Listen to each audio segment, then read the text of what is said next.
اعوذ باللہ من الشیطان الرجیم بسم اللہ الرحمن الرحیم آمن الرسول بما انزل الیہ من ربہ والمؤمنون، ایمان لائے رسول صلی اللہ علیہ وسلم اس چیز پر کہ جو نازل کی گئی ان کی جانب ان کے رب کی طرف سے۔ غور طلب بات ہے، یہ بڑا باریک نکتہ ہے۔ نبی پر جب وحی آئی ہے کیسے پہچان لیا کہ یہ بدروح نہیں ہے، یہ جبرائیل ہے؟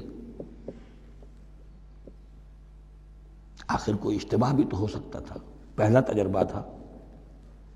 اس سے پہلے نہ آپ نے کہانت سیکھی، نہ آپ نے کوئی اور اس طرح کی نفسیاتی ایکسرسائزز کی۔ آپ تو کاروباری آدمی تھے، ایک بہت ہی بھرپور زندگی گزار رہے ہیں، اہل و عیال والے ہیں، کاروبار کر رہے ہیں، آئی ایس لیول کا کاروبار ہے۔ تو فطرت جو ہے وہ پہچانتی ہے، نبی کی فطرت وہ اتنی پاک اور صاف ہوتی ہے کہ اس کے اوپر کوئی بدروح کا کوئی اثر ہو ہی نہیں سکتا۔ بہرحال ہمارے لیے بڑی تسکین کی بات ہے کہ اللہ تعالیٰ نے رسول کے ایمان کے تذکرے کے ساتھ ہمارے ایمان کا تذکرہ کیا۔ آمن الرسول بما انزل الیہ من ربہ والمؤمنون، ایمان لائے رسول صلی اللہ علیہ وسلم اس چیز پر جو نازل کی گئی ان کی جانب ان کے رب کی طرف سے، اور ایمان لائے صاحب ایمان۔ اللہم ربنا اجعلنا منہم، اللہم ربنا اجعلنا منہم۔ کل آمن باللہ وملائکتہ وکتبہ ورسلہ، یہ دوسرا مقام ہے سورہ بقرہ کے اندر جس میں ایمان کے جو اجزاء ہیں ان کو گنا گیا ہے۔ کچھ یاد ہے آیت البر؟ لیس البر ان تولوا وجوہکم قبل المشرق والمغرب ولکن البر من آمن باللہ والیوم الآخر والملائکۃ والکتاب والنبیین۔ یہاں بھی اسی طرح ہے، کل آمن باللہ وملائکتہ وکتبہ ورسلہ لا نفرق بین احد من رسلہ۔ اور یہ تیسری مرتبہ بات آ گئی ہے کہ رسولوں کے درمیان کوئی تفریق نہیں کی جائے گی۔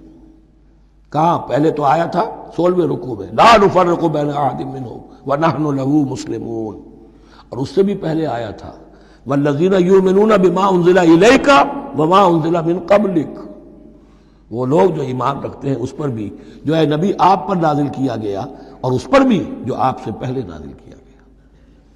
لا نفرق بین احد من رسلہ، ہم اس کے رسولوں میں سے کسی کے مابین کوئی تفریق نہیں کرتے۔ تفضیل اسی صورت میں ثابت ہے، تلک الرسل فضلنا بعضهم علی بعض منهم من کلم اللہ ورفع بعضهم درجات وقالوا سمعنا واطعنا، وہی بات کہ جو کہی گئی تھی جب ان سے کہا گیا تھا واسمعوا، کیا کہا تھا انہوں نے؟ سمعنا وعصینا، سمعنا واطعنا، وہ کہتے ہیں ہم نے سنا اور مانا۔ غفرانک ربنا، ہماری درخواست ہے پروردگار تیری بخشش مانگتے ہیں۔ غفرانک، نون پر زبر ہے، مفعول ہے، نسألک غفرانک، اے اللہ ہم تجھ سے سوالی ہیں، تجھ سے طلب کرتے ہیں، درخواست کرتے ہیں تیری مغفرت کا۔ وإلیک المصیر، اور تیری ہی جانب لوٹ جانا ہے۔